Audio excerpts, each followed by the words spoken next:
Hello, welcome back to my channel. और आज हम डिस्कस करेंगे एक post colonial term orientalism. Orientalism ये जो टर्म है इसकी शुरुआत हुई थी यूरोपियन कॉलोनियल पीरियड से। मतलब जब यूरोप जाके एशिया में और अफ्रीका में जब कॉलोनीज बना रहा था तब इस टर्म की शुरुआत हुई। हालांकि इसको डॉक्यूमेंट किया गया काफ़ी लेटर इन 20th सेंचुरी, इसको डॉक्यूमेंट किया गया, लेकिन उसके पहले इसको यूज़ किया जाता था। नॉट यूज़ किया जाता था एज इन इसको प्रैक्टिस किया जाता था, लेकिन इसको नाम 20th सेंचुरी में दिया।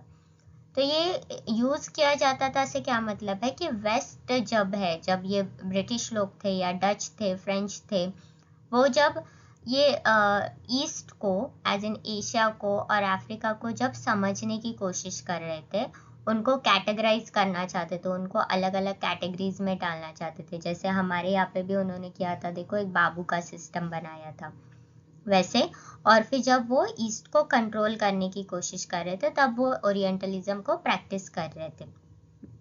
जब ये टर्म शुरुआत में आया तब इसको रेफर किया जाता था, तब उसको उस कॉन्टेक्स्ट में बोला जाता था जब अलग अलग कल्चर्स को, उनके हिस्ट्रीज को, और जो ईस्टर्न वर्ल्ड की एशिया और अफ्रीका की सोसाइटी है उनके कल्चर से हिस्ट्री या उनके सोसाइटी को स्टडी किया जाता था, उसको ओरिएंटलिज्म बोलते थे।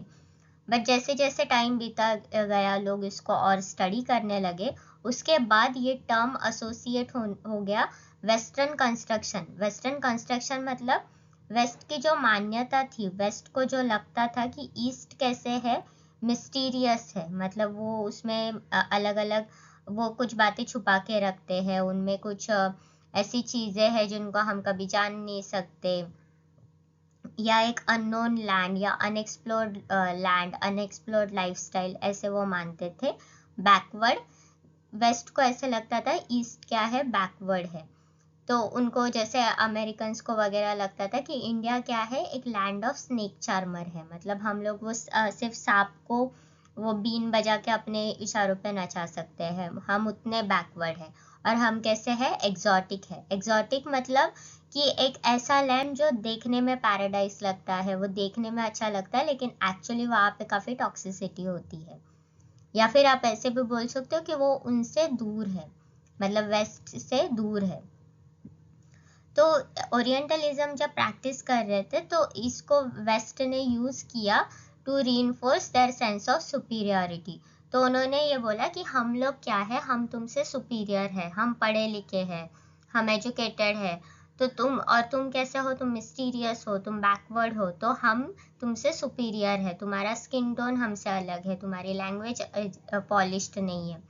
तो वेस्ट जब ये प्रैक्टिस कर रहा था ना ओरिएंटलिज्म, तब उन्होंने इसको as a way to justify करने के लिए बोला कि हम जस्टिफाई कर सकते हैं कॉलोनियलिज्म को, या जो ईस्टर्न लैंड का वो एक्सप्लॉयटेशन कर रहे थे उसको।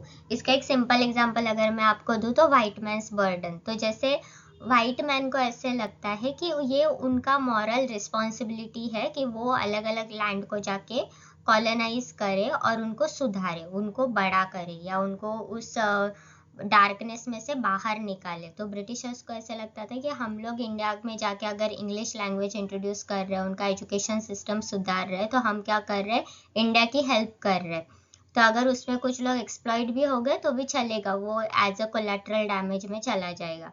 लेकिन अगर हम लोग नहीं आते, हम लोग अगर तुमको ये सारी चीज़ें नहीं सिखाते, तो तुम क्या कर नहीं सकते थे, इसको कभी समझ ही नहीं सकते थे। तो ये जो टर्म है ओरिएंटलिज्म, इसको कॉइन किसने किया था? तो इसको कॉइन किया पैलेस्टीनियन स्कॉलर एडवर्ड सईद ने। ठीक है, उन्होंने एक बुक लिखा था ओरिएंटलिज्म इन 1978, जिस बुक में उन्होंने ये जो प्रैक्टिस था स्टीरियोटाइपिंग, या ये जो प्रैक्टिस था वाइट मैन्स बर्डन, इसको कॉइन किया, एक डेफिनेशन में लेके आए, और फिर उन्होंने उसका नाम दिया ओरिएंटलिज्म, और बुक का नाम भी वही है और इस टर्म का नाम भी ओरिएंटलिज्म है। उन्होंने इसमें बोला कि ये जो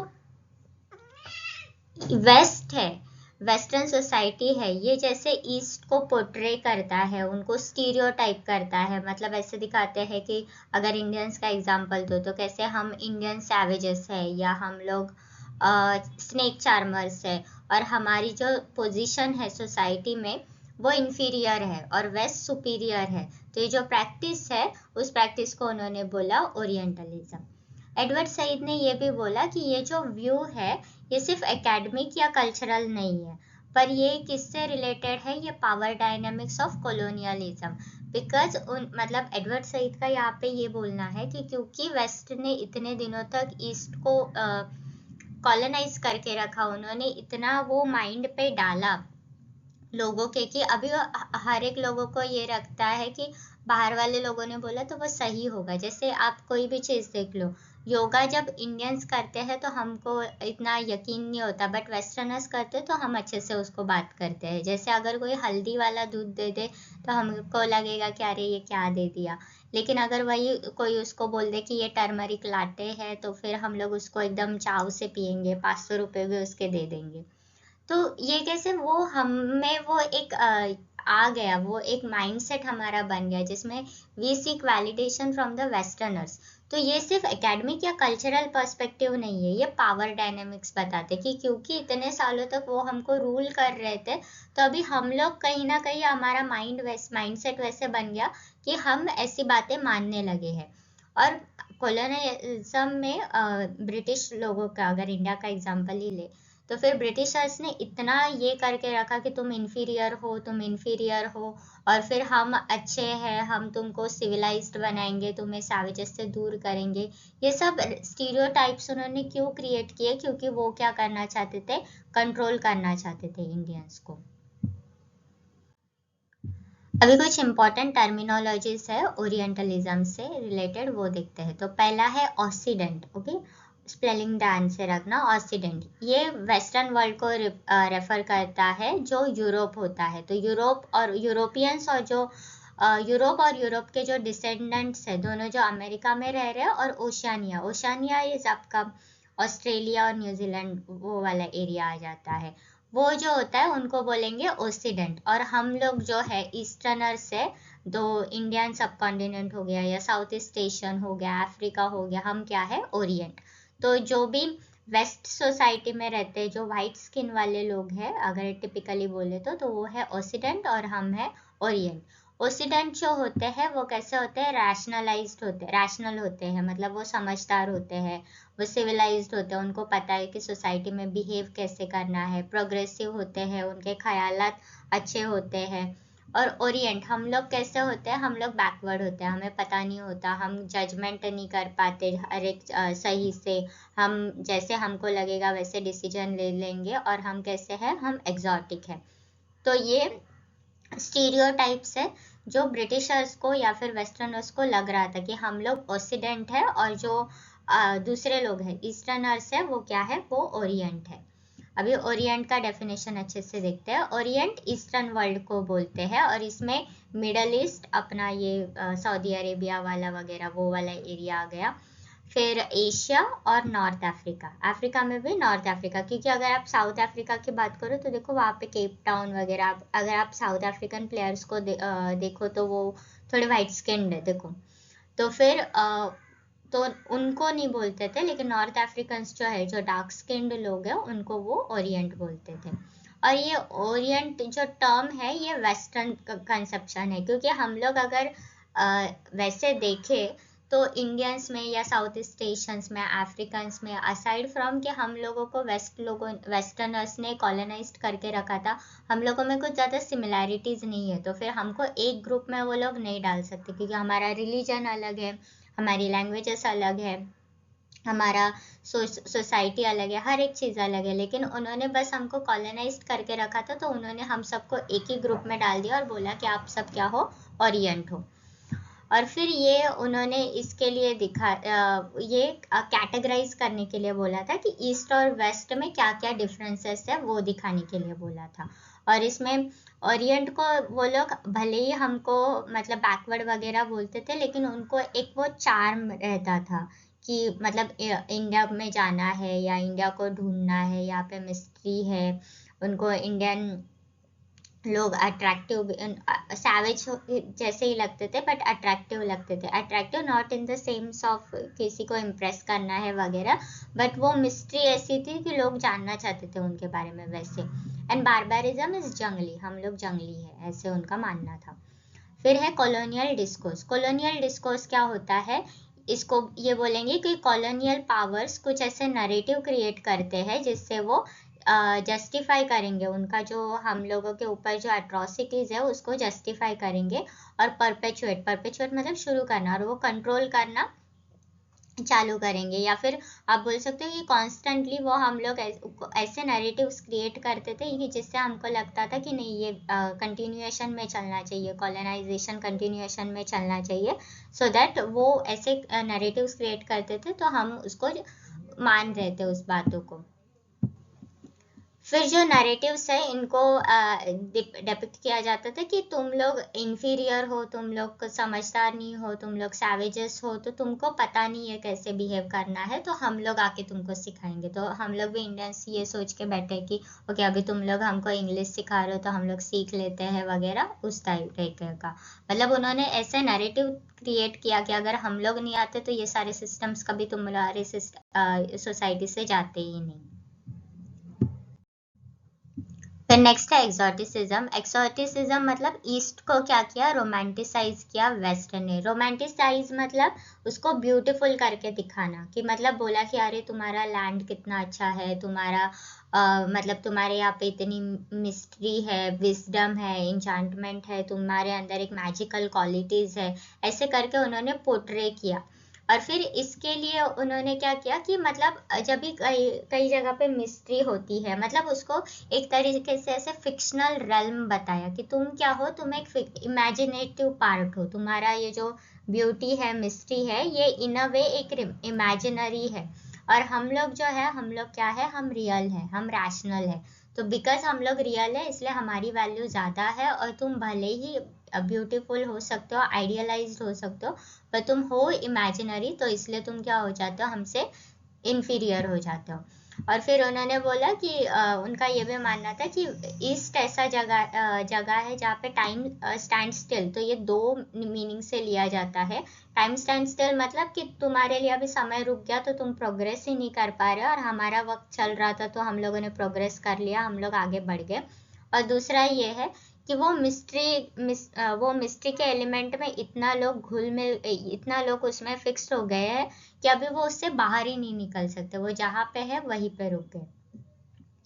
फिर नेक्स्ट टर्म है स्टीरियोटाइपिंग। स्टीरियोटाइपिंग ये कि ईस्टर्नर्स को कैसे पोर्ट्रे किया जाता है उनको, मतलब देखो आप कोई भी अगर अमेरिकन शो में किसी इंडियन का कैरेक्टर देखो तो उसमें एक थिक एक्सेंट रहेगा, या वो एकदम मतलब अमेरिका में जाके भी वो औरतें पूरा पूरा टाइम साड़ी पहन के रहेंगी, मतलब ऐसे करते हो गया, आई एम नॉट सेइंग कि ऐसे नहीं करते हैं, बट एकदम वो स्ट्रिक्ट साड़ी वाला, कि उनके ख्यालात पुराने ही होंगे, वो वैसे ही बिहेव करते होंगे, वो अपने डॉटर्स को सब्जुगेट वगैरह करते होंगे।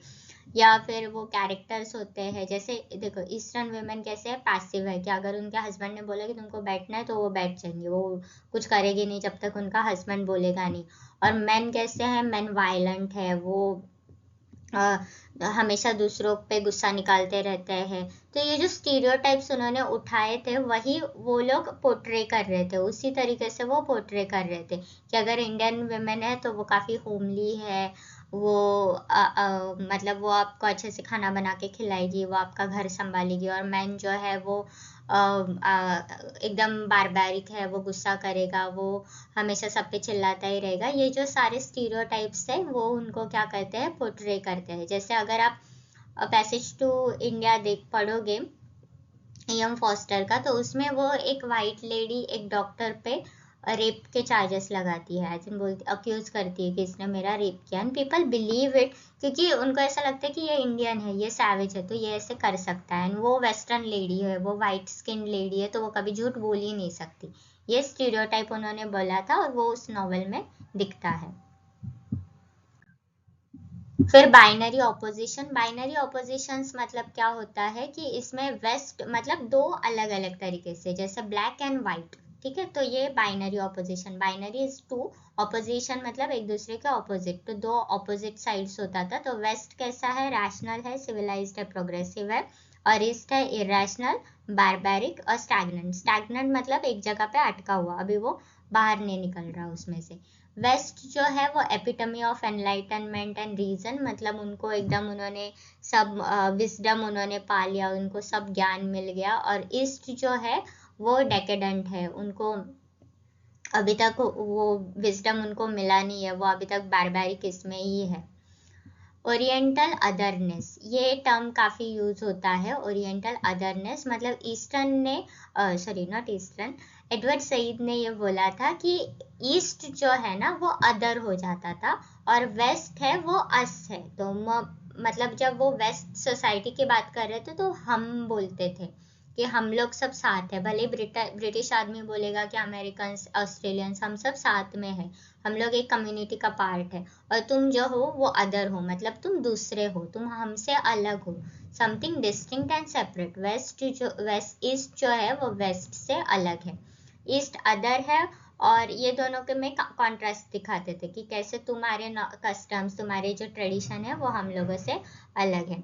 रोमांटिसाइजेशन एंड डीमनाइजेशन, मतलब कि ईस्ट को वो भले ही बोलते थे कि तुम में एक मैजिक है, तुम में चार्म है, बट उसको डीमनाइज भी किया जाता था कि ठीक है तुम्हारा ब्यूटी तो है, तुम में क्वालिटीज भी है, लेकिन फिर उसको ये भी बोलते थे कि तुम्हारे यहाँ पे कुछ ज्यादा होता नहीं है, तुम्हारे यहाँ पे सिर्फ वायलेंस हो रहा है, तुम आपस में लड़े ही जा रहे हो।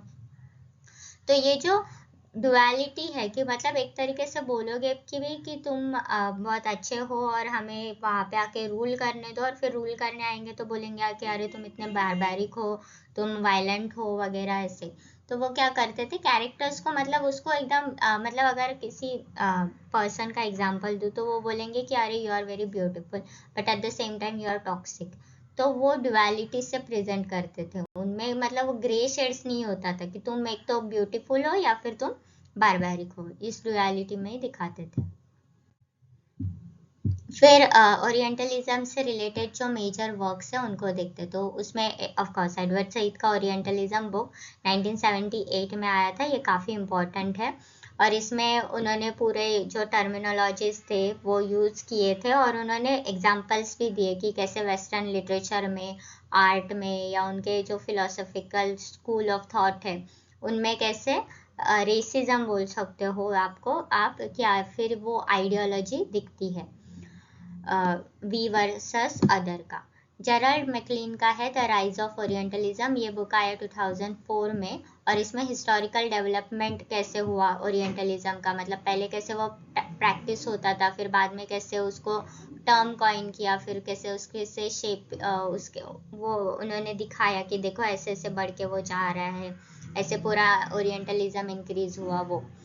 फिर मतलब वो पूरा उन्होंने शुरू से ओरिएंटलिज्म का आइडिया बताया। एजाज अहमद इन थियोरी उनका बुक है, in theory classes nation and literature, ये ओरिएंटलिज्म का क्रिटिकल रिस्पॉन्स है। मतलब इन्होंने जो ओरिएंटलिज्म लिखा था ना ये बुक, उसके रिस्पॉन्स में उन्होंने बताया कि कैसे थियोरी, लिटरेचर एंड कॉलोनाइजेशन के बीच में क्या कनेक्शन है, और ओरिएंटलिज्म की वजह से मतलब कैसे वेस्टर्न लोगों ने इतने वो थॉट्स या उनके जो रैशनल थे वो इतना ईस्टर्नर्स पे डालने लगे कि उसकी वजह से हमारा माइंड जो है, ईस्टर्नर्स का माइंड जो है वो उसी तरह से शेप अप हो गया, and we seek validation from them. Okay, so that was it for this video. I hope आपको समझ में आ गया। अगर अच्छा लगा तो प्लीज़ इस वीडियो को लाइक करना, कमेंट करना, चैनल को सब्सक्राइब करना और अपने फ्रेंड्स के साथ भी इसको शेयर करना। Thank you.